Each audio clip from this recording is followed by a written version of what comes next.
बच्चों अब हम पढ़ने वाले हैं क्लास 7 के चैप्टर नंबर 13 को। तो यहां पर यह चैप्टर बहुत इंपॉर्टेंट होने वाला है तुम्हारे लिए और बहुत आसान भी है चैप्टर। बच्चों बहुत अच्छे से यदि सीखोगे तो बहुत आसानी से सारे चीज़ों को तुम सीख जाओगे। एकदम फिजिक्स का ये चैप्टर तो बहुत प्रैक्टिकल होता है, हम लोग के आम जीवन से संबंधित होता है। तो यहां देख सकते हो चैप्टर का नाम क्या है, मोशन एंड टाइम। तो बच्चों यदि तुमसे बोला जाए कि मोशन का क्या मतलब है, मोशन का मतलब होता है गति, और रेस्ट का क्या मतलब है, तो तुम देख सकते हो यहां पर कोई ऑब्जेक्ट मैंने रख दिया और मैं 5 सेकंड बाद इसको देखता हूं वो यहीं पर है, फिर 5 सेकंड बाद और 10 सेकंड बाद देखता हूं फिर भी यही है। तो मैं यहां देख रहा हूं कि यह जो ऑब्जेक्ट है समय के साथ जहां था वहीं पर पड़ा हुआ है, वहीं पर बैठा हुआ है। तो फिर हम लोग बोलते हैं कि ओ ये जो ऑब्जेक्ट है वह रेस्ट में है। क्या बोलते हैं बच्चों कि यह जो ऑब्जेक्ट है वह क्या है, रेस्ट में है। मतलब समय के साथ और किसी रेफरेंस पॉइंट के अकॉर्डिंग यदि ये अपना स्थान नहीं बदलता है, जहां है वहीं है। मतलब रेफरेंस पॉइंट, कोई रेफरेंस पॉइंट लेते हैं, जैसे कि मान लो एक मंदिर है, मंदिर के सामने ये पड़ा हुआ है, मान लो कि ये कार है, मंदिर के सामने लगा हुआ है। तो 1 घंटे बाद भी मैं आया देखा तो मंदिर के सामने ही लगा हुआ है ये कार। 2 घंटे बाद देखा तो भी मंदिर के सामने ही लगा हुआ है। तो तुम क्या बोलोगे कि कार में गति हो रहा है, कार चल रहा है, कार घूम रहा है? नहीं, हम लोग सीधा सीधा बोलेंगे कि कार जो है वह रेस्ट में है। ठीक है, तो यहां पर एक रेफरेंस पॉइंट लेना जरूरी होता है, जो कि क्लास 9th में बहुत अच्छे से तुमको सिखाया जाएगा। वहां भी हम लोग को मोशन चैप्टर पढ़ना होता है। यहां पर बस सिंपल सा सीख लेना है कि रेस्ट क्या है, जब कोई ऑब्जेक्ट जो है समय के साथ अपना स्थान नहीं बदल रहा है, जहां था वहीं पड़ा हुआ है, तो हम लोग बोलेंगे कि अरे ये तो रेस्ट में है। तो फिर मोशन क्या होता है, गति क्या होता है बच्चों? तो गति होता है कि यदि कोई कोई ऑब्जेक्ट समय के साथ अपना स्थान बदल रहा है, देखो यहां ऐसे ही चल रहा है, चल रहा है, गति कर रहा है, मतलब समय के साथ ये अपना स्थान बदल रहा है, तो हम लोग बोलते हैं कि वह ऑब्जेक्ट क्या है, गति में है। ठीक है, यहां देख सकते हो यह ऑब्जेक्ट पहले यहां पर था, मान लो कि ये एक बिल्डिंग के पास था। 9 बजे, मान लो 9 बजे सुबह, 9:10 पर यह यहां पर आ गया। इसका मतलब क्या हुआ, इसमें गति हुआ तब ये यहां पर आया। ठीक है, तो इसे ही बोलते हैं बच्चों गति। इसे ही बोलते हैं क्या बच्चों, गति। जब कोई ऑब्जेक्ट समय के साथ अपना स्थान चेंज करता है, समय के साथ अपना स्थान चेंज करता है, तो हम लोग बोलेंगे वह किस चीज में है, गति में है। तो तुम बताओ मैं गति में हूं या रेस्ट में हूं? अभी मैं रेस्ट में हूं, अभी मैं रेस्ट में हूं। अब बताना।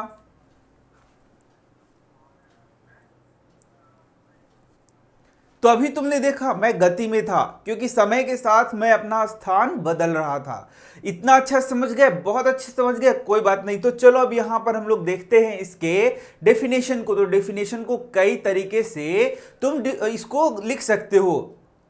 ठीक है, यहां देख सकते हो, if an object keeps on changing its position, यदि कोई ऑब्जेक्ट अपना स्थिति को बदलते रहता है विथ टाइम, टाइम के अनुरूप, it is said to be moving और इन मोशन, तो इसे हम लोग कहते हैं कि यह मूव कर रहा है या फिर क्या है, मोशन में। ठीक है, तो समय के साथ अपना स्थान क्या कर रहा है, बदल रहा है। Motion can be different of different types, motion अलग अलग तरह के हो सकते हैं। देख सकते हो समय के साथ इसने अपना स्थान को बदल दिया, इसलिए हम लोग बोलेंगे कि यह क्या है, मोशन में है। अब देख सकते हैं मोशन जो है वो कई प्रकार के हो सकते हैं, जैसे कि लीनियर हो गया या स्ट्रेट हो गया। तो जब कोई वस्तु है, कोई पिंड है, कोई ऑब्जेक्ट वह सीधी रेखा में चल रहा है, सीधी रेखा में जब चल रहा है तो हम लोग बोलेंगे मोशन इन स्ट्रेट लाइन। क्या बोलते हैं, मोशन इन स्ट्रेट लाइन, या फिर लीनियर मोशन कहेंगे, स्ट्रेट लाइन मोशन कहेंगे। समझ गए? दूसरा होता है सर्कुलर मोशन, और तीसरा क्या होता है बच्चों, पीरियोडिक मोशन। तो ये तीनों मोशन हम लोग को पढ़ना है। तो यहां पहला देख सकते हो, यह जो कार था सीधी रेखा में जा रहा है, सीधी रेखा में रास्ता पकड़ा और एकदम जा रहा है, गति कर रहा है, मोशन कर रहा है, तो इसको हम लोग क्या बोलेंगे, लीनियर मोशन कहेंगे। क्या बोलेंगे, linear motion, in which the object travels in a straight line. जहां पर ऑब्जेक्ट एक स्ट्रेट लाइन में ट्रैवल करता है, चलता है, तो उसको हम लोग क्या बोलते हैं? Linear motion. देखो इसके नाम में ही छुपा है, line line, straight line, straight straight line में चल रहा है, मोशन कर रहा है, तो लीनियर मोशन कहेंगे। तो सर्कुलर मोशन क्या हो गया? जब कोई ऑब्जेक्ट सर्कुलर पाथ पर मूव कर रहा है तो उसे क्या बोलेंगे? सर्कुलर मोशन बोलेंगे। इतना आसान है। The object travels along a circular path, जब एक ऑब्जेक्ट सर्कुलर पाथ पर मूव कर रहा है, तो देख सकते हो यहां पर यह पृथ्वी है और ये सैटेलाइट है, तो ये सर्कुलर पाथ पर क्या कर रहा है? बोलो, मोशन कर रहा है। तो सर यहां भी देख सकते हो तुम, धागे में एक पत्थर को बांधकर इस तरीके से घुमाया जाए तो उस तरीके का मोशन क्या हो गया? सर्कुलर मोशन हो गया। ठीक है, तो पहला हो गया लीनियर, दूसरा क्या हो गया? सर्कुलर, तीसरा क्या हो गया? पीरियोडिक। तो पीरियोडिक देख सकते हो, in which the motion repeated equal interval of time, तो जिसमें जो मोशन है वह रिपीट होता है इक्वल इंटरवल ऑफ टाइम में। जैसे तुम देख सकते हो एक पेंडुलम, जानते हो, एक बॉब लेके और धागा से लटका देंगे और उसको ऐसे ऐसे करेंगे तो इधर इधर इधर इधर, उसी पाथ पर वो बार बार क्या करता है? मूव करता है, तो रिपीट करता है वह motion in equal interval of time. Equal interval of time में यहां आया, यहां आया, यहां आया, यहां आया, आगे पीछे मूव कर रहा है, इसे हम लोग क्या बोलते हैं? Periodic motion. समझ में आ गया? तो तीन प्रकार के मोशन यहां पर पढ़ाए गए हैं। अब देखो नया, तो स्लो एंड फास्ट मोशन। तो स्लो एंड फास्ट मोशन ये पढ़ाया गया है यहां पर, लेकिन तुम अपने जीवन में डेली देखते हो। तुम अपने फादर के साथ बाइक पे चलते हो तो तुम बता सकते हो क्या कि तुम्हारे फादर फास्ट चलते हैं या स्लो चलते हैं? तो किसी किसी के फादर होंगे वो बहुत फास्ट भगाते हैं, किसी किसी के भैया होंगे वो बहुत फास्ट भगाते हैं गाड़ी को, और किसी किसी के फादर या भाई क्या करते हैं? गाड़ी को स्लो भगाते हैं। तो वही तो हो गया, फास्ट या फिर स्लो। तो यहां देख सकते हो, इस चित्र में देखना बच्चों, ये हरे वाली गाड़ी को देखो, ये हरा वाला गाड़ी अभी क्या कर रहा है? यहां चल रहा है। अब देखना तुम, कंपैरिजन करो इससे ग्रे वाले से, तो तुम देखना ग्रे वाले से इसका स्पीड फास्ट हो गया या स्लो हो गया? हरे वाले का फास्ट है या स्लो है? एकदम आसान है, ये फास्ट है, तभी तो ये आगे बढ़ गया। दिख रहा है, हरा वाला गाड़ी क्या हो गया? आगे की ओर बढ़ गया, क्योंकि इसका स्पीड क्या है बच्चों? फास्ट है। If one object covers a particular distance in less time and another object covers the same distance in more time, then the first object is said to be moving slowly while the second object is said to moving faster. तो मान लो 1 kilometre का दूरी है, 1 kilometre को दूरी को तय करने में एक गाड़ी को लग रहा है मान लो 10 मिनट और दूसरे गाड़ी को लग रहा है मान लो 20 मिनट। तो तुम बता सकते हो कि कौन फास्टर है? जिसको 20 मिनट लग रहा है वह स्लो स्लो स्लो स्लो जा रहा है, और जिसको 10 मिनट लग रहा है वो उससे फास्ट जा रहा है, फास्ट जा रहा है, फास्ट जा रहा है। और किसी को 1 किलोमीटर को दूरी तय करने में सिर्फ 1 मिनट लग रहा है, तो वह क्या है? उन दोनों से और फास्ट है, एकदम फास्ट वो पहुंच जा रहा है और विनर बन जा रहा है। समझ गए? ये तो तुम पहले से जानते हो। तो इसका हम लोग पता कैसे करते हैं? इन तीनों में तुम बताओ किसका स्पीड ज्यादा था? तो जिसने 1 मिनट में वह दूरी तय कर लिया उसका स्पीड क्या था? फास्ट था। जिसको 10 मिनट लगा उसका स्पीड थोड़ा कम, मतलब मीडियम था इन दोनों के बीच में। और जिसने 20 मिनट में उस दूरी को तय किया वो बहुत स्लो था, स्पीड क्या था उसका? कम था। तो स्पीड भी बताने का चीज है क्या? डेली तो तुम अनुभव करते हो, अपने दोस्त से बोलोगे अरे बाइक को स्पीड में भगाओ, मोटरसाइकिल को नहीं मैं बात कर रहा हूं, मैं बात कर रहा हूं किसका बात? हाँ, बाइसाइकिल का बात कर रहा हूं। तो बोलोगे अपने दोस्त को अरे बाइसाइकिल को तेज भगाओ, एक बोलेगा कि नहीं यार थोड़ा स्लो करो, स्पीड इसका स्लो करो, स्पीड इसका फास्ट करो। अरे पापा थोड़ा बाइक को तेज स्पीड से भगाओ, तेज स्पीड से भगाओ, मुझे जल्दी स्कूल पे पहुंचना है। तो स्पीड जो वर्ड है वो तुम समझ रहे हो स्पीड क्या है? तो the distance travelled by an object in unit time is called its speed. तो डिस्टेंस कवर्ड पर यूनिट टाइम, उसी को हम लोग क्या बोलते हैं? स्पीड बोलते हैं। तो बच्चों हम लोग लिख सकते हैं यहाँ स्पीड बराबर क्या हो गया? स्पीड यदि हम लोग को निकालना है तो लिखेंगे डिस्टेंस ट्रेवल बटा यानी कि अपॉन टाइम, यानी कि डिस्टेंस ट्रेवल्ड अपॉन क्या हो गया, टाइम हो गया। तो कितना दूरी तय किया, कितने समय में किया, उसको डिवाइड करेंगे तो क्या आ जाएगा, स्पीड आ जाएगा। जैसे देखो यदि क्या किया, 2 किलोमीटर का दूरी तय किया, 2 किलोमीटर का दूरी तय कर दिया और कितने मिनट में कर दिया, या आवर हम लोग लेते हैं तो 20 किलोमीटर का दूरी तय किया, मान लो 2 घंटे में तय किया। कितना घंटे में, 2 घंटे में। तो स्पीड क्या हो गया बच्चों, स्पीड हो गया तुम्हारा 20 किलोमीटर पर आवर। इसको ऐसे लिखते हैं कि 20 किलोमीटर पर आवर। 2 से ये कट जाएगा ना बच्चों, ये हो जाएगा 10, तो इसको ऐसे कर देते हैं 10 किलोमीटर पर आवर। ठीक है, ध्यान से देखो, 20 किलोमीटर उसको जाना था, उसमें उसको 2 घंटा लग गया। 20 किलोमीटर जाना था, उसमें 2 घंटा लग गया।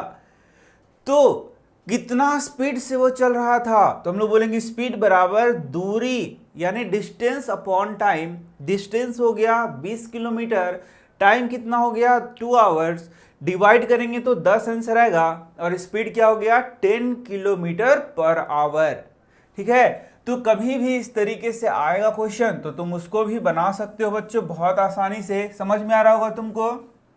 चलो यहाँ एक और देखते हैं हम लोग कि कोई ऑब्जेक्ट है तुम्हारा, वह मान लो कि वह जो है सो 100 किलोमीटर का डिस्टेंस ट्रैवल करता है। कितना किलोमीटर, 100 किलोमीटर, और 100 किलोमीटर जाने में उसको 2 घंटा मात्र लग रहा है। कितना लग रहा है, 2 आवर। तो स्पीड क्या हो जाएगा बच्चों, स्पीड क्या हो जाएगा, तो स्पीड बराबर हो जाएगा डिस्टेंस बटा टाइम।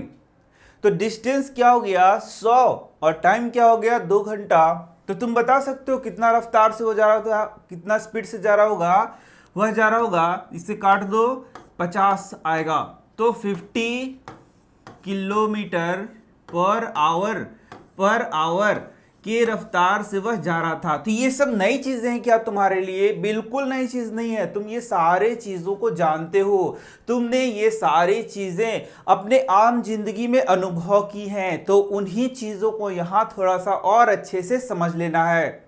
तो बच्चों यहाँ देखो, अब बहुत बड़ा बात मैं बता रहा हूँ, बहुत सिंपल सा भी बात है कि जब हम लोग किसी स्पीड से जा रहे होते हैं तो वो स्पीड कांस्टेंट थोड़ा ही होता है। कभी स्पीड कम हो गया, कभी बेसी हो गया, कभी कम हो गया, कभी बेसी हो गया। इस तरीके से स्पीड हम लोगों का कम हो सकता है, कभी ज़्यादा हो सकता है। तो इस कारण से यहाँ पर जो स्पीड निकाला जाता है वह यूजुअली बेसिकली नॉर्मली हम लोग एवरेज स्पीड ही निकालते हैं। क्या निकालते हैं बच्चों, एवरेज स्पीड।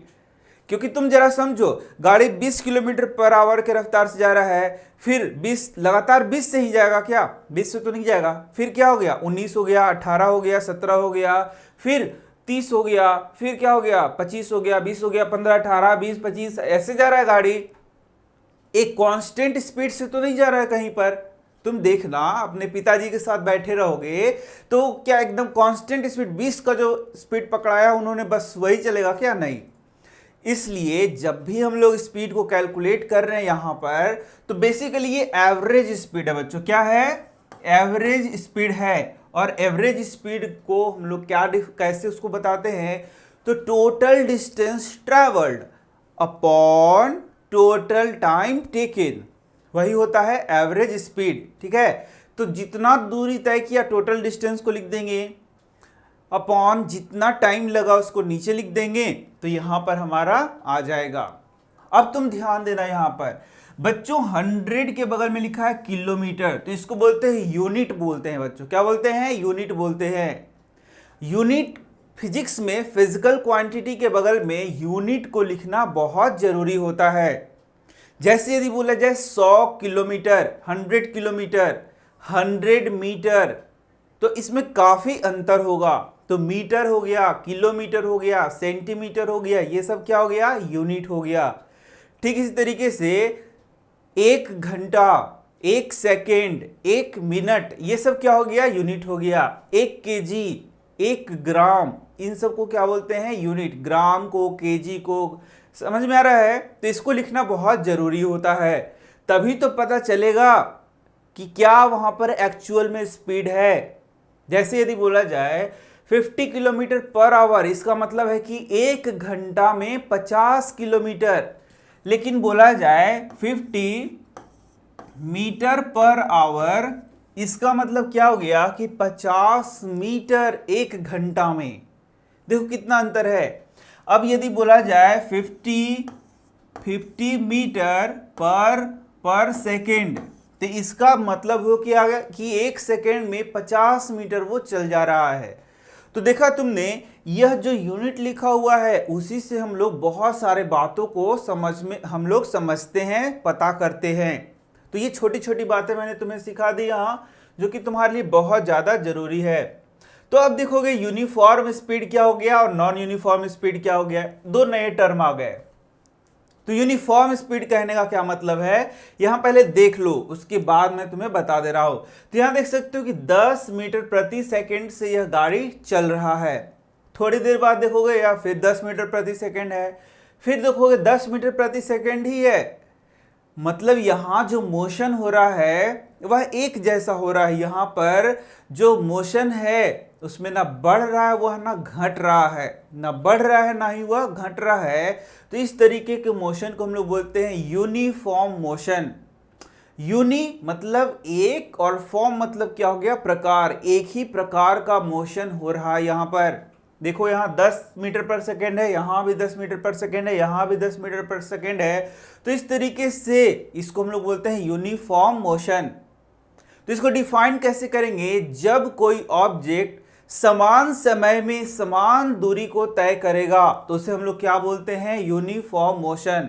मतलब इक्वल टाइम में इक्वल डिस्टेंस तय करता है, इक्वल टाइम में इक्वल डिस्टेंस दूरी तय करता है, तो उसे हम लोग क्या बोलते हैं, यूनिफॉर्म मोशन। बहुत इंपॉर्टेंट चीज है, आगे भी हम लोगों को सीखना है, इसलिए यहां पर सीख लो। तो यहां देख सकते हो, जैसे मान लो कि 10 सेकंड में उसने दूरी तय कर लिया 10 मीटर, तो 20 सेकंड में तय कर लिया 20 मीटर, 30 सेकंड में तय कर लिया 30 मीटर, 40 सेकंड में तय कर लिया 40 मीटर, 50 सेकंड में तय कर लिया 50 मीटर। तो देखना यहां पर देखना कि 10 मीटर दूरी तय किया है, कितना, 10 सेकंड में। तो यहां भी 10 सेकंड में देखो यहां कि यहां से यहां कितना हो गया, 10 सेकंड का अंतर हो गया और 10 मीटर ही दूरी तय कर रहा है। यहां से यहां भी 10 सेकंड का अंतर हो गया और 10 मीटर दूरी तय कर रहा है। यहां भी यहां 10 सेकंड का अंतर हो रहा है और 10 मीटर दूरी तय कर रहा है। नहीं समझ में आया, बिल्कुल नहीं समझ में आया, कोई बात नहीं। तो ऐसे समझो कि वह 10 सेकंड में पहला 10 मीटर चला, तो नेक्स्ट 10 सेकेंड में भी वह 10 मीटर ही दूरी तय किया। तो अगले नेक्स्ट सेकेंड में वह 10 सेकेंड में वह 10 मीटर ही दूरी तय कर रहा है। तो और जो नेक्स्ट 10 सेकेंड होगा उसमें 10 मीटर ही दूरी तय कर रहा है। अरे वाह, ऐसा कैसे हो रहा है। लेकिन ऐसा यदि हो रहा है बराबर टाइम इंटरवल में, बराबर टाइम में बराबर दूरी तय कर रहा है, इसी को थोड़ा अलग प्रकार से यहां लिखा गया था, तो हम बोलेंगे कि उसका जो मोशन है वह यूनिफॉर्म मोशन है। क्या बोलेंगे, यूनिफॉर्म मोशन है। समझ में आ रहा है। चलो, तो अब नॉन यूनिफॉर्म मोशन किसे कहेंगे, तो इसको मैं उस तरीके से लिख रहा हूं, तब तुम ज्यादा समझोगे, तुम्हें समझ नहीं आ रहा है। तो मान लो कि कोई ऑब्जेक्ट है, कोई कार है, वह 10 सेकेंड में 5 मीटर चलता है। तो नेक्स्ट 10 सेकेंड में मान लो कि वह 20 मीटर चल गया। नेक्स्ट 10 सेकेंड में वह टोटल मिलाकर मान लो कि 12 मीटर चल गया। और नेक्स्ट 10 सेकेंड में मान लो कि वह कितना चल गया, 15 मीटर चल गया। इस तरीके से देख रहे हो। तो यहां पर देखोगे कि यहां जो दूरी तय कर रहा है, समय, टाइम इंटरवल हम लोग बराबर लेते हैं, 10 सेकेंड 10 सेकेंड 10 सेकेंड 10 सेकेंड, ये टाइम इंटरवल बराबर है। लेकिन यहां जो डिस्टेंस है, जो डिस्टेंस उसने ट्रैवल किया वो अलग अलग है। पहला 10 सेकंड में 5 ही मीटर चला था, दूसरा 10 सेकंड में 20 मीटर चल गया। तो तुम बताओ यहां किस में स्पीड ज्यादा था? शुरू में उसका स्पीड कम था, बाद में उसका स्पीड ज्यादा हो गया, थोड़ी देर बाद उसका स्पीड फिर कम हो गया, थोड़ी देर बाद उसका स्पीड फिर बढ़ गया। तो यहां पर जो मोशन हो रहा है वह क्या कहलाएगा? नॉन यूनिफॉर्म मोशन कहलाएगा। समझ में आ गया? यहां देख सकते हो पहले 10 मीटर पर सेकंड की रफ्तार से आ रहा था, फिर 20 हो गया, फिर 30 हो गया, ये तो लगातार इसका बढ़ रहा है। 10 है, 20 है और ये क्या है? 30 है। तो लगातार ये बढ़ रहा है, तो ये भी यूनिफॉर्म मोशन ही है। लगातार समय के साथ इसका क्या हो रहा है? बढ़ाव हो रहा है, तो यह भी यूनिफॉर्म ही मोशन ही है। लेकिन मैं एक जो अलग एग्जांपल बता रहा हूं तुमको, ये वाला, ये क्या हो गया? नॉन यूनिफॉर्म मोशन हो गया। ठीक है, चलो तो यहां अब हम लोग देखते हैं क्या क्या लिखा गया है। तो uniform motion when the object travels fixed distance in same time gaps, मतलब बराबर टाइम में बराबर इंटरवल का दूरी तय कर रहा है, तो उसको हम लोग क्या बोलते हैं? यूनिफॉर्म स्पीड बोलेंगे, यूनिफॉर्म मोशन बोलेंगे। नॉन यूनिफॉर्म मोशन क्या हो गया, या नॉन यूनिफॉर्म स्पीड क्या हो गया? यहां मोशन और स्पीड में सिर्फ मोशन, गति और स्पीड, ये वर्ड चेंज कर देना, और कोई खास बात नहीं है। When an object covers different distance, अलग अलग distance in the different time gaps, या फिर in the same time gap, एक सेम टाइम गैप में डिफरेंट क्या कर रहा है? डिस्टेंस को तय कर रहा है। मतलब टाइम गैप दोनों को हम लोग एक रख रहे हैं और डिस्टेंस अलग अलग हो रहा है, तो उसको बोलेंगे नॉन यूनिफॉर्म मोशन, या उस स्पीड को क्या बोलेंगे? Non uniform speed. एकदम समझ में आ गया? बहुत अच्छे। तो अब हम लोग देखते हैं एवरेज स्पीड। तो एवरेज स्पीड मैंने बता दिया। एवरेज स्पीड क्या हो गया? Total distance covered by total time taken is equal to average speed. तो वो भी तुम यहां पर लिख सकते हो। तो बच्चों अब हम लोग देखेंगे मेजरिंग टाइम्स। तो प्राचीन जमाने में बच्चों, प्राचीन जमाने में कोई घड़ी तो होता नहीं था, तो आखिर टाइम को मेजर लोग कैसे करते थे? अभी भी गांव देहातों में लोग कैसे टाइम को मेजर करते हैं, ये तुम्हें पता है? तो देख सकते हो यहां पर तुम मेजरिंग टाइम, तो जैसे मॉर्निंग कब होगा? तो भाई जब सनराइज करेगा तो मॉर्निंग हो जाएगा। इसके बाद देख सकते हो डे एंड नाइट क्या होता है? Time between the sunrise and sunset, sunrise और सनसेट के बीच का टाइम है, वह क्या है तुम्हारा? वह तुम्हारा हो गया डे एंड नाइट। तो बच्चों अब हम लोग चलो देखते हैं मेजरिंग डिवाइसेस को। तो यहां देख सकते हो clock use the concept of periodic motion to measure time. तो तुम जानते हो जो मेजरिंग डिवाइस हम लोग यूज करते हैं टाइम को मेजर करने के लिए, वह क्या है बच्चों? क्लॉक है। क्लॉक के द्वारा ही हम लोग टाइम को क्या करते हैं? मेजर करते हैं। लेकिन देख सकते हो it means that it uses motion that repeats itself in equal amount of time. There are different types of time measuring devices. तो अलग अलग टाइम डिवाइसेस को यहाँ पर बताया गया है, उनके चित्र भी यहाँ तुम देख सकते हो। जैसे देख सकते हो सन डायल का यहाँ पर चित्र दिखाया गया है। It uses the position of the sun to depict time.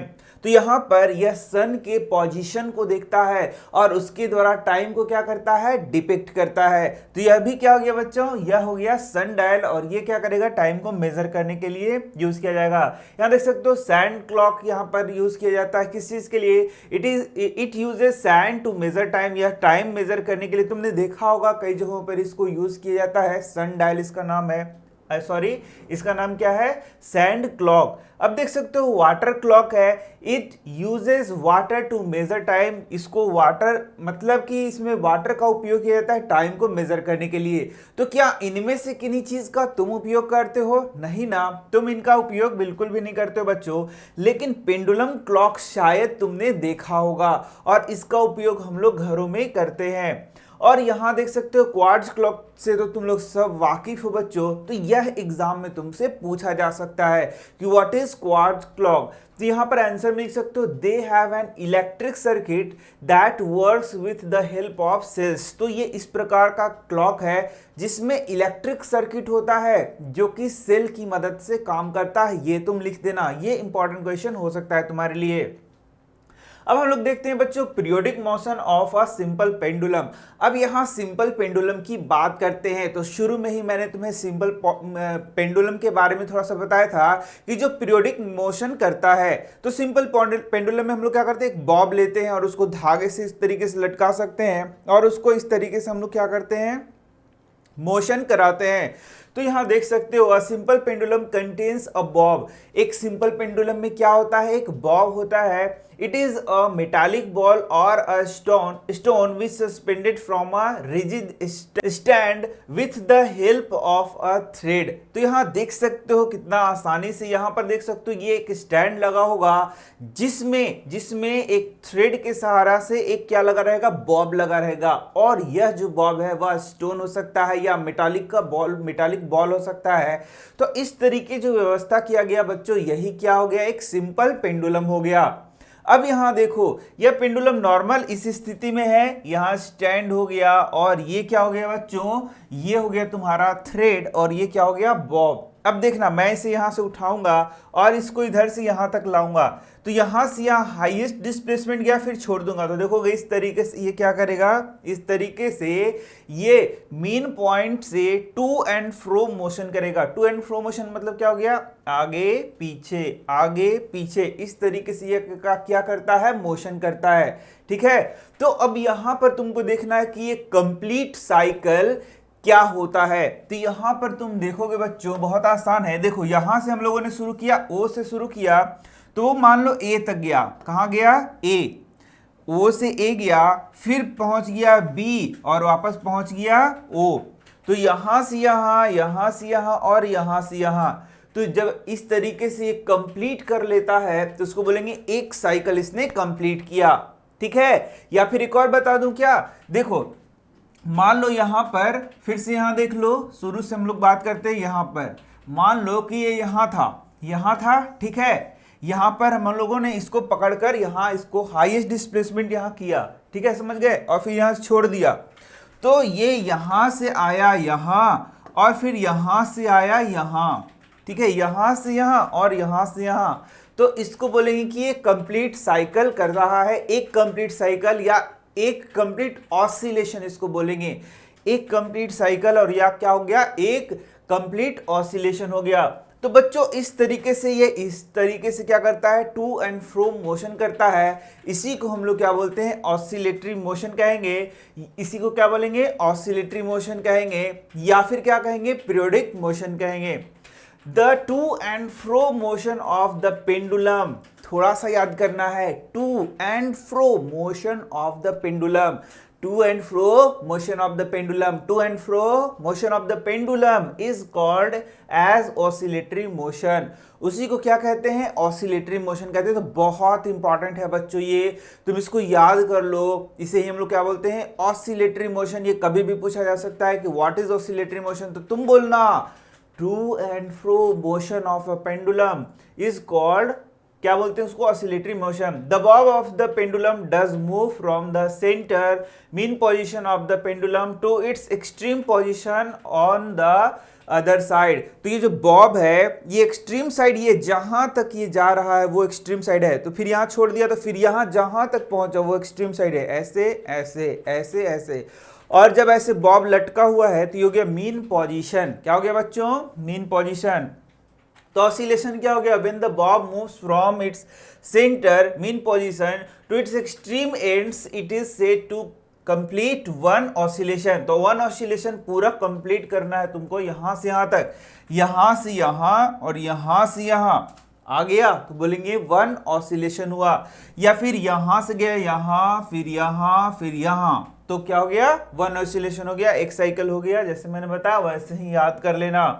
ठीक है, अब देखो यहां पर टाइम पीरियड क्या हो गया, तो जो टाइम टेक किया जा रहा है एक कंप्लीट ऑसिलेशन में, जितना टाइम लग रहा है, 1 सेकंड 2 सेकंड 5 सेकंड जो भी समय लग रहा है, उसे हम लोग क्या बोलेंगे, time period of that oscillation. मतलब उसको हम लोग सिंपल सा बोलेंगे टाइम पीरियड। क्या बोलेंगे बच्चों, टाइम पीरियड।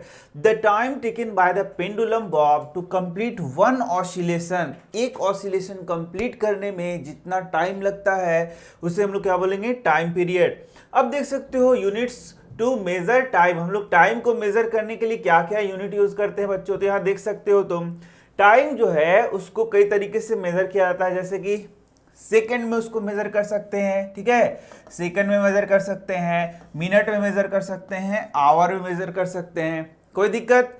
लेकिन यहाँ तुम्हें ध्यान देना है, ध्यान क्या देना, तुम्हें पता ही है कि यहाँ पर एक 1 आवर में यदि हम लोग बात करें 1 आवर की, तो 1 आवर में 60 इंटू 60 सेकेंड्स होंगे। इतना याद रखना कि एक घंटे में 60 गुना 60 क्या होगा, सेकेंड होगा। अब देख सकते हो स्पीड क्या हो गया बच्चों, स्पीड बराबर होता है डिस्टेंस बटा टाइम। स्पीड अभी मैंने बता दिया था, तुरंत पढ़ाया है कि स्पीड क्या हो गया, डिस्टेंस बटा टाइम। तो डिस्टेंस अपॉन टाइम, तो देखो यहाँ इसको मीटर पर सेकेंड में मेजर कर सकते हैं कि मीटर प्रति सेकेंड, जैसे 5 मीटर प्रति सेकेंड, 10 मीटर प्रति सेकेंड। तो 10 मीटर चल रहा है 1 सेकेंड में, 20 मीटर चल रहा है 1 सेकेंड में, ठीक है। तो वह क्या हो गया बच्चों, वह हो गया तुम्हारा, बोलो, वह हो गया तुम्हारा स्पीड। स्पीड को किस चीज मेजर करेंगे, मीटर पर सेकेंड में, या फिर दूसरा हम लोग ले सकते हैं मीटर पर मिनट में। अब देखो ध्यान से, यहां पर मीटर पर बटा सेकेंड ऐसे है, तो इसी को ऐसे लिखते हैं मीटर, और ये जो लाइन है इसको ऐसे लिख के ऐसे लिखेंगे, मीटर पर सेकेंड कहते हैं इसको, क्या मीटर पर सेकेंड कहेंगे। मतलब ये जो लाइन है ये डिवाइड वाला लाइन है, ठीक है। अब चलो इसी को हम लोग ऐसे भी लिख सकते हैं, मीटर s-1, इसी को ऐसे भी लिख सकते हैं, ये जो s है ऊपर जाएगा तो s टू द पावर -1 भी लिख सकते हैं। और इसका मात्रक देख सकते हो किलोमीटर पर आवर, जो मैंने पढ़ाया है। तो बहुत सारे यूनिट्स को तुम यहाँ पर देख सकते हो। अब देख सकते हो स्पीडोमीटर को बच्चों, तो स्पीडोमीटर तो तुमने देखा है, यदि तुमने फादर के साथ बाइक पे तुम चढ़े हो, कार में चढ़े हो, तो तुम देखते हो स्पीडोमीटर, तो ये क्या बताता है, स्पीड बताता है। चलो देखते हैं क्या स्पीड है। यहां देखना, ये 20 पर ये काटा गया तो कितना स्पीड है, 20 किलोमीटर पर आवर ये बताता है। ये क्या बताता है, पर आवर बताता है। यहां देखोगे ये 40 किलोमीटर पर आवर बताएगा, ये 60 किलोमीटर प्रति घंटा बताएगा, पर घंटा 80, 100, 120। तुम देखना, अभी जाकर तुम देखना कि तुम्हारे बाइक में या कार में ये स्पीडोमीटर कितना दूरी, कितना ये स्पीड को बताता है, ठीक है। अब चलोगे तो यही जो है यह क्या दिखा रहा है, स्पीडोमीटर कि कितना स्पीड में गाड़ी चल रहा है। अब दूसरा देख सकते हो ओडोमीटर। ओडोमीटर बताएगा, देखो डिजिटल ओडोमीटर है, यह बताया कितना डिस्टेंस ट्रैवल किया है, कितना डिस्टेंस ट्रैवल किया है उसको हम लोग किस चीज से मेजर करते हैं, ओडोमीटर से मेजर करते हैं। It is a device which measures the distance travelled bye a vehicle. तो इसको पढ़ो मत बच्चों, ये पढ़ने का चीज नहीं है। कुछ चीजें जो है वह प्रैक्टिकल होती हैं, वो जानने की चीजें होती है, और या फिर तुम जानते भी हो। कुछ चीजें ऐसी होती है जो कि हम लोग पढ़ते हैं, आम जीवन से उसका संबंध उतना नहीं होता है। जैसे सन डायल यदि बोला जाए तो सन डायल शायद तुमने नहीं देखा होगा, लेकिन यदि हम लोग यहाँ पर एक पेंडुलम क्लॉक का बात करें तो वो शायद तुमने देखा होगा। तो ये तुम्हारे आम जीवन का बात है, इसलिए तुम इसको जाकर अपने कार में देख सकते हो। अब देख सकते हैं बच्चों, यहाँ पर डिस्टेंस टाइम ग्राफ को हम लोग देखेंगे। तो डिस्टेंस टाइम ग्राफ क्या हुआ, सिंपल सा बात हुआ। सिंपल सा बात यह है कि यदि कोई एक ऑब्जेक्ट है, कोई एक कार है, कोई भी चीज इस तरीके से है जिसका टाइम और डिस्टेंस हमें पता है, जैसे मान लो कि टाइम क्या हो गया, टाइम मान लो कि 1 आवर में वह 100 किलोमीटर दूरी तय करता है, अगला 2 घंटे में वह 200 किलोमीटर की दूरी तय करता है, अगला 3 घंटे में मतलब एक घंटे के गैप के बाद वह मान लो कि 100-200 हो गया, 250 किलोमीटर की दूरी तय करता है, ठीक है। इस तरीके से एक हम लोग को डेटा मिला। तो इस डेटा को जब हम लोग ग्राफिकली रिप्रेजेंट करते हैं, ग्राफ से उसको बताते हैं, तो ग्राफ से बताने को ही हम लोग क्या बोलते हैं, डिस्टेंस टाइम। यहाँ पर डिस्टेंस है ये वाला और ये क्या है, टाइम। तो जब उसको ग्राफ के थ्रू रिप्रेजेंट करेंगे तो उसी को क्या बोलेंगे, डिस्टेंस टाइम ग्राफ। ठीक है। तो यहाँ डिस्टेंस टाइम ग्राफ कई तरीके के हो सकते हैं। जैसे बच्चों देख सकते हो यहाँ पर जो बताया गया है यह तुम्हारा बार ग्राफ है। बार ग्राफ तुमने बचपन में पढ़ा होगा कि बार ग्राफ के थ्रू हम लोग कोई भी इंफॉर्मेशन को बहुत अच्छे से देखकर समझ सकते हैं। तो यहाँ देख सकते हो ओवर्स का संख्या बताया गया है 1 2 3 4 5 6 ओवर्स हैं और यहाँ पर रन्स को बताया गया है। तो तुम बस देखो और तुम इस ग्राफ को देखकर ही बहुत सारे इंफॉर्मेशन को निकाल सकते हो। तो यहाँ देखकर तुम्हें क्या लगता है कि किस ओवर में सबसे ज्यादा रन आए होंगे? तो देखोगे कि यहाँ चौथे ओवर में सबसे ज्यादा रन आए हैं। दूसरा इंफॉर्मेशन, किस ओवर में सबसे कम रन आए होंगे? तो बस ऐसे ऐसे देखो, तुमको कुछ ज्यादा दिमाग नहीं लगाना होता है। ग्राफ में तुम थोड़ा सा नजर लगाओगे तो बहुत सारा इंफॉर्मेशन तुमको मिल जाएगा। तो तुम देखोगे कि एक रन यहाँ पर यानी पहले ओवर में सबसे कम रन हुआ है। तुम यह भी पता कर सकते हो कि किस ओवर में कितना रन हुआ है। तो यहाँ देखोगे सेकेंड ओवर, ये ओवर्स बता रहा है और ये रन बताता है। सेकेंड ओवर में यहाँ 5 रन आया है। तो क्या यहां पर तुम बता सकते हो कि थर्ड ओवर में कितना आया है? 3 रन आया है। तो क्या यह 3.5 रन हो सकता है? रन कभी 3.5 होता है क्या? 3.25 4 रन होता है? कभी सुने हो? नहीं ना। तो यहां देखना सिक्स्थ ओवर में कितना रन आया है? 6 रन आया है। फोर्थ ओवर में 10 रन आया है। ठीक है। तो इस तरीके से बच्चों यहां पर यदि हम लोग इस ग्राफ को देखते हैं तो बहुत आसानी से सारे चीजों को हम लोग उसको ऑब्जर्व कर पाते हैं, आसानी से चीज़ों को पता कर पाते हैं। यहाँ देखो, यहाँ भी एक पाई चार्ट तरीके का ग्राफ बनाया गया है। इसमें क्या है? इसमें देखो कि यहाँ से यहाँ ये बता रहा है कि नाइट्रोजन है, फिर अदर गैसेस देखो येलो से दिखाया गया, मतलब बहुत कम है। फिर यहाँ देख सकते हो ऑक्सीजन को दिखाया गया है। तो इसको यदि हम लोग कैलकुलेट करेंगे तो यहाँ पर पता चल जाएगा कि नाइट्रोजन कितना % है, फिर ऑक्सीजन कितना % है और अदर गैसेस कितना % है। तो इस तरीके का चार्ट भी तुमको आगे क्लासेस में क्लास 10th में पढ़ाया जाएगा। फिर एक और तरीके का यहाँ लाइन ग्राफ देख सकते हो। इस लाइन ग्राफ में देख सकते हो किस तरीके से यहाँ भी तुम्हारा वेट को दिखाया गया है और एज को दिखाया गया है, कितना एज में कितना वेट है।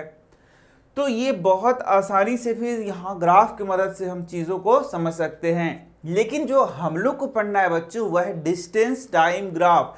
तो जो डिस्टेंस टाइम ग्राफ है बच्चों बहुत बहुत बहुत आसान होता है, लेकिन तुमको एक बार थोड़ा सा उसको समझ लेना पड़ेगा। थोड़ा सा समझ लोगे फिर आसानी से जो डिस्टेंस टाइम ग्राफ दिया होगा उससे कोई भी क्वेश्चन तुम कर सकते हो। और यहाँ पर एकदम लास्ट तक बने रहो, मैं बता दूंगा तुमको बहुत आसानी से सारी चीज़ें। तो यहाँ देख सकते हो सबसे पहला एक ग्राफ हो गया। तो बच्चों यदि ग्राफ यहां देखोगे तो तुम जानते हो कि यहां पर जो ग्राफ है इसमें इधर क्या है बच्चों? देखो ये इस तरीके से ओरिजिन हो गया, ओ क्या हो गया? ओरिजिन हो गया। तो बच्चों ये सब क्या है? प्लस वैल्यू है, ये सब प्लस वैल्यू लेते हैं। ये हो गया एक्स एक्सिस और ये हो गया एक्स डैश एक्सिस, ये हो गया वाई एक्सिस और ये क्या हो गया? Y dash axis. तो इधर सब प्लस में होता है और इधर भी सब क्या होता है? प्लस में होता है। बाकी इधर सब माइनस में होता है बच्चों, इधर भी क्या होता है? माइनस में होता है। तो तुम जानते हो यदि डिस्टेंस टाइम ग्राफ लेना है तो टाइम क्या निगेटिव कभी हो सकता है, कभी जीवन में निगेटिव टाइम नहीं हो सकता है। तो डिस्टेंस ट्रैवल्ड क्या कभी निगेटिव हो सकता है? क्या तुम कभी बोलोगे मैंने -2 किलोमीटर ट्रैवल किया है, मैंने -5 किलोमीटर ट्रैवल किया, ऐसा तुम कभी कह सकते हो? कभी जीवन में नहीं कह सकते हो। इस तरीके से जो पॉजिटिव वैल्यू है यहाँ पे आएगा और यहाँ पर इसका मान को हम लोग रखेंगे। तो तुम ग्राफ जब बनाते हो तो ऐसा हम लोग ग्राफ बनाते हैं, ऑलवेज इस तरीके का ग्राफ होता है। देखो ऐसा ग्राफ बनाते हैं, ये 0 लिखेंगे, ये x होगा और ये y होगा और हम लोग को यहाँ पर ग्राफ को रिप्रेजेंट करना होता है। इस तरीके से यहाँ ग्राफ को रिप्रेजेंट करते हैं। इस साइड में, इस साइड में, इस साइड में ग्राफ को रिप्रेजेंट नहीं करते हैं। है ना? अच्छा आसान सा चीज। चलो, तो यहां पर तुम्हें डिस्टेंस टाइम ग्राफ बनाने के लिए क्या करना है? सबसे पहले इधर से एक्स एक्सिस हो गया और इधर से क्या हो गया? Y axis. ये तो समझ गए तुमको जो ग्राफ में चीजों को लिखना है वह यहां पे लिखना है, यह भी समझ गए। तो अब क्या करना होता है? जब भी ग्राफ खींचते हैं तो मैथ्स तुमने पढ़ा है, मैथ्स में ग्राफ पढ़ा है, वैसे ही यहां भी ग्राफ ही है। तो यहां पर यदि हम लोग डिस्टेंस टाइम ग्राफ खींचते हैं तो बच्चों टाइम को यहां लिखेंगे और डिस्टेंस को यहां लिखेंगे। ये पहला चीज समझो कि जब भी टाइम को लिखेंगे तो नीचे और डिस्टेंस को इस साइड में लिखेंगे। एकदम इजी, समझ गए? दूसरा चीज यहाँ टाइम मिनट में है, आवर में है, सेकंड में है, यह लिखेंगे। और फिर डिस्टेंस किस चीज में है, डिस्टेंस भी किस में हो सकता है, मीटर में हो सकता है, किलोमीटर में हो सकता है ना। तो डिस्टेंस को भी इस तरीके से, यदि किलोमीटर है तो किलोमीटर लिखेंगे, मीटर है तो मीटर लिखेंगे, यहाँ टाइम मिनट है तो मिनट लिखेंगे, यदि टाइम यहाँ पर आवर है तो आवर लिखेंगे, सेकंड है तो सेकंड लिखेंगे। हो गया। अब चलो, अब यहाँ पर जो हम लोग 1 2 3 4 इस तरीके से कर रहे हैं, वह अपने अनुसार जैसा चार्ट दिया होगा उस अनुसार यहाँ पर इसको हम लोग लेंगे और एक स्केल का हम लोग क्या करते हैं, चुनाव करते हैं। तो एक स्केल का जब चुनाव करेंगे तो 1 यूनिट बराबर हम लोग 5, जैसे कि यहाँ से 1 यूनिट 1 किलोमीटर, 2 किलोमीटर, 3 4 5 ऐसे भी ले सकते थे, या फिर यहाँ पर हम लोग 1 यूनिट बराबर ऐसे मान लो कि कर रहे हैं हम लोग, यहाँ देखना, तो यहाँ 5 10 15 20 25 इस तरीके से भी ले सकते हैं। ठीक है, मान लो कि बहुत ज्यादा किलोमीटर है, तो बहुत ज्यादा किलोमीटर है, जगह तो तुम्हारे पास छोटा सा है, तो उसके लिए बड़ा स्केल यहाँ पर यूज करना पड़ेगा। मतलब 1 यूनिट बराबर कितना लेना पड़ेगा, 5 किलोमीटर या 10 किलोमीटर भी ले सकते हैं। और ये इंटरवल क्या होगा, बराबर बराबर हम लोग लेते हैं। समझ में आ गया। इस तरीके से इधर हम लोग मान लेते हैं और इधर हम लोग क्या लेते हैं, कुछ मान को लेते हैं। कोई दिक्कत, एकदम नहीं दिक्कत हो गया होगा, बहुत आसान है। फिर बच्चों, फिर जो डिस्टेंस है और टाइम है उसको मिलाते हुए यहाँ पर हम लोग पॉइंट खींच लेंगे। जैसे मैं बता रहा हूँ, यहाँ ध्यान से समझना। तो यहाँ मान लो कि तुम्हारा डिस्टेंस और टाइम है, तो टाइम यहाँ देख लो, टाइम, और यहाँ पर क्या हो गया, डिस्टेंस हो गया। तो टाइम मान लो 1 minute, 2 minute, 3 minute, 4 minute, 5 minute और 6 मिनट ऐसे टाइम है। और डिस्टेंस कवर्ड कितना है, 1 kilometre, 2 kilometre, 3 kilometre, 4 kilometre, 5 kilometre, 6 kilometre. मतलब 1 मिनट में उसने 1 किलोमीटर दूरी तय किया, 2 मिनट में 2 किलोमीटर दूरी तय किया, 3 मिनट में 3 किलोमीटर, 4 मिनट में 4 किलोमीटर। हो सकता है ना। तो उसको पहले हम लोगों ने लिख लिया और उसके बाद हम लोग यहाँ ग्राफ जब बनाते हैं तो देखो क्या करते हैं। तो 1 मिनट यहाँ लेंगे और 1 किलोमीटर, और इन दोनों को मिलाते हुए यहाँ पर एक पॉइंट बना देंगे। 2 मिनट में कितना तय किया है, 2 किलोमीटर, तो यहाँ पॉइंट बना देंगे। 3 मिनट में कितना किया है, 3 किलोमीटर, तो यहाँ पॉइंट बना देंगे। 4 मिनट में कितना किया है, 4 किलोमीटर, तो यहाँ पॉइंट बनाएंगे। ग्राफ में तो पूरा लाइन खींचा हुआ रहेगा, यहाँ तो लाइन खींचा हुआ नहीं है ना बच्चों। यहाँ देखना 5 मिनट में 5 किलोमीटर, तो यहाँ पॉइंट बना देंगे। ऐसे करेंगे और उसके बाद देखोगे इसके पैरेलल ऐसे लाइन खींच लेंगे हम लोग, और इसके पैरेलल ऐसे हम लोग लाइन खींच लेंगे। मतलब यहाँ कटेगा, या दिख रहा है कटेगा, और उसको मिलाते हुए यहाँ पर क्या करेंगे, एक लाइन खींचेंगे। तो यहाँ पर एक्चुअल में जो हम लोग को ग्राफ प्राप्त हो रहा है बच्चों, ग्राफ मिल रहा है, इस तरीके का तुम्हारा ग्राफ मिलेगा। ये देखो, ये इस तरीके का एक ग्राफ मिला। ठीक है, अल्टीमेटली जो हम लोग को ग्राफ मिलेगा बच्चों, देखो कभी कभी ऐसा ग्राफ मिलेगा। ठीक है, कोई जरूरी नहीं कि ऐसा ही ग्राफ मिले। ये वाला हटा दो, इस तरीके से नहीं, एरो नहीं देना है, ऐसा। तो जब ऐसा ग्राफ मिल रहा है तो इस तरीके का ग्राफ को देखना है तुम्हें। देखो ये ग्राफ तुमको ऐसे देखना है, और देखने के बाद कोई टेंशन नहीं लेना है, तुमको सीधे बोलना है कि यहाँ पर यूनिफॉर्म मोशन हो रहा है, यहाँ पर यूनिफॉर्म स्पीड से वह व्हीकल चल रहा है। बस देख के ही तुमको बता देना है, क्योंकि जब भी यूनिफॉर्म स्पीड में, यूनिफॉर्म मोशन में कोई ऑब्जेक्ट चलेगा तो इस तरीके से क्या आएगा, एक लाइन आएगा। और यह लाइन क्या बताएगा कि वह किस चीज में है, वह ऑब्जेक्ट किस चीज में चल रहा है, यूनिफॉर्म मोशन में है। कोई दिक्कत हो गया। तो देखो, जब इस तरीके का तुम ग्राफ देखोगे तो बोलोगे कि वह किस चीज में है, यूनिफॉर्म मोशन में है। यही तुमको मेन पहचानना है बच्चों। देखो 1 मिनट में एक मिनट है, यहाँ 1 मिनट में 10 मीटर ट्रैवल कर रहा है, 2 मिनट में 20 मीटर, 3 मिनट में 30 मीटर, 4 मिनट में 40 मीटर। ठीक है, तो यहां पर देख सकते हो स्केल हम लोगों ने 10, 20, 30, 40 लिया है। अब जरा बताओ, यदि हम लोग 1 मीटर का लेते तो 60 जाना पड़ता ऊपर, तो 60 जा सकते हैं क्या? उतना जगह है, पेज है क्या? नहीं ना। तो उसके लिए हम लोग 10, 10 का स्केल ले लेंगे, 10, 10, 10, 10।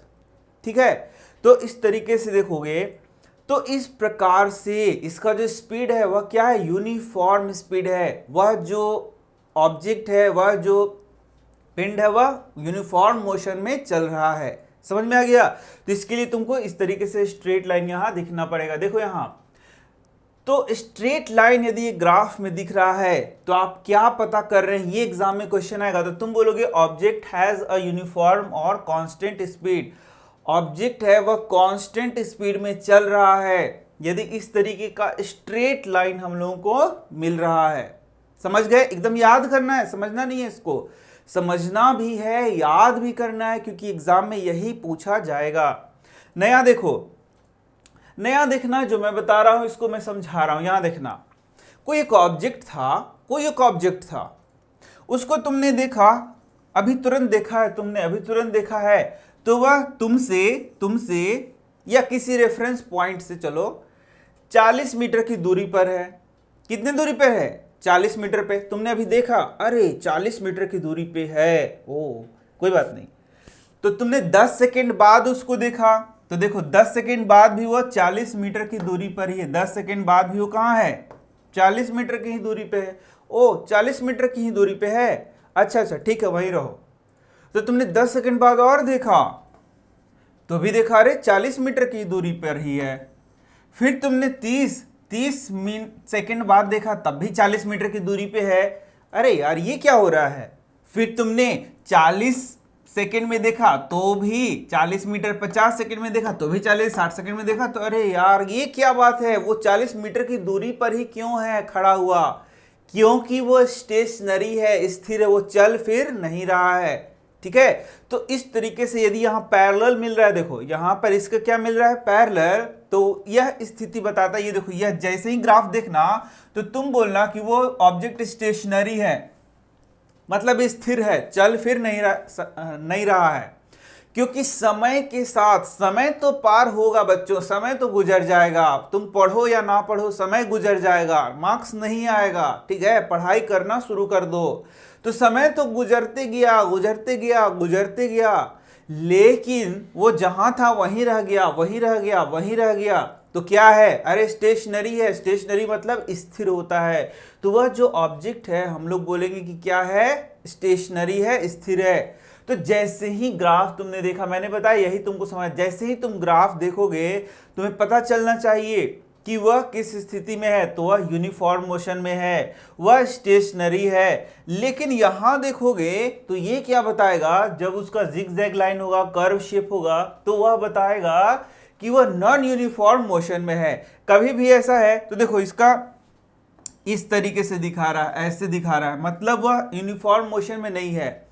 कभी उसका स्पीड कम हो रहा है, देखो यहाँ 5 मीटर पर सेकेंड है, यहाँ 10 मीटर पर सेकेंड, यहाँ 15 मीटर पर सेकेंड है, तो ऐसे ऊपर चढ़ रहा है, मतलब उसका स्पीड बढ़ रहा है। यदि यहाँ से घट रहा है, मतलब स्पीड उसका क्या हो रहा है? घट रहा है।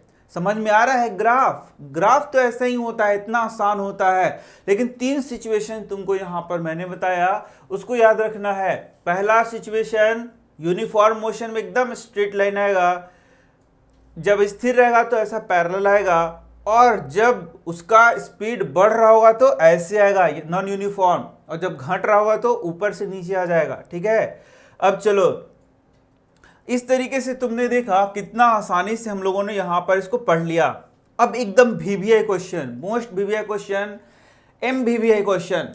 मैं मोस्ट वीवीआई कहता हूं, एमवीवीआई मतलब कि सबसे ज्यादा इंपॉर्टेंट, वीवीआई से भी वीवीआई। यहां देखना, तो यहां पर तुमको देख के बताना है कि किसका स्पीड ज्यादा होगा। तो बस इसमें एक ट्रिक याद करना है तुमको कि जो ऐसे सोया हुआ रहेगा उसका स्पीड क्या होगा? कम होगा। जो ऐसे होगा उसका स्पीड ज्यादा होगा, ऐसे होगा उसका और स्पीड ज्यादा होगा, और स्पीड ज्यादा, और स्पीड ज्यादा। समझ गए? तो यहां पर बस तुमको इसका ढाल देखना है, किसका ढाल ज्यादा है। तो इसका ढाल क्या है? ज्यादा है। स्लोप, इसका स्लोप क्या है? ज्यादा। इसका स्लोप कम, स्लोप कम, स्लोप कम, स्लोप कम, स्लोप। तो यदि स्लोप बहुत ज्यादा होगा तो उसका स्पीड क्या होगा? बहुत ज्यादा होगा। ये याद रखना, बहुत आसान है। यहां पर इसमें पढ़ा दे रहा हूं, देख सकते हो। The steeper the slope of the graph the more is the speed of the object. यदि उसका जो ग्राफ का स्लोप है वो ज़्यादा स्टीपर है, स्टीप मतलब क्या हो गया, ज़्यादा ढलाऊ है, स्टीपर है, तो उसका स्पीड क्या होगा, ज़्यादा होगा। ये बात तुम याद रखो इस तरीके से यहाँ पर। तो यहाँ पर देख सकते हो which of the following distance time graphs shows a truck moving with speed which is not constant। तो जहां पर कांस्टेंट स्पीड को नहीं दिखा रहा है वह कौन सा है, तो इसका जो आंसर क्या है बच्चों, सीधा सा आंसर है यहाँ पर, ये कांस्टेंट स्पीड को नहीं दिखा रहा है। ये देखो ये यूनिफॉर्म मोशन से चल रहा है, यह भी यहां से इसने शुरू किया लेकिन यूनिफॉर्म मोशन से चल रहा है ये भी, लेकिन यहां देखोगे तो यहां पर ये स्थिर है, जो ट्रक है वो स्थिर है, मूव नहीं कर रहा है, ठीक है। तो यहां पर ये बुक का ही क्वेश्चन था तुम्हारा, ठीक है। इस तरीके से तुमने ग्राफ कंप्लीट कर लिया, तो ग्राफ बहुत इंपॉर्टेंट होता है तुम्हारे लिए। तो बच्चों यदि तुम हमारे चैनल से पढ़ते हो, रेगुलर पढ़ते हो, डेली पढ़ते हो, मजा आता है, चैनल को लाइक करते हो, तो चैनल को सब्सक्राइब करके ही पढ़ना, चैनल को सब्सक्राइब कर देना, लाल बटन दबा देना, उसके बाद पढ़ते रहो, कोई टेंशन नहीं है, ठीक है। और भी कुछ वीडियोस तुम्हें चाहिए होंगे तो तुम कमेंट बॉक्स में बता देना, मैं उन वीडियोस को बना दूंगा। Thank you.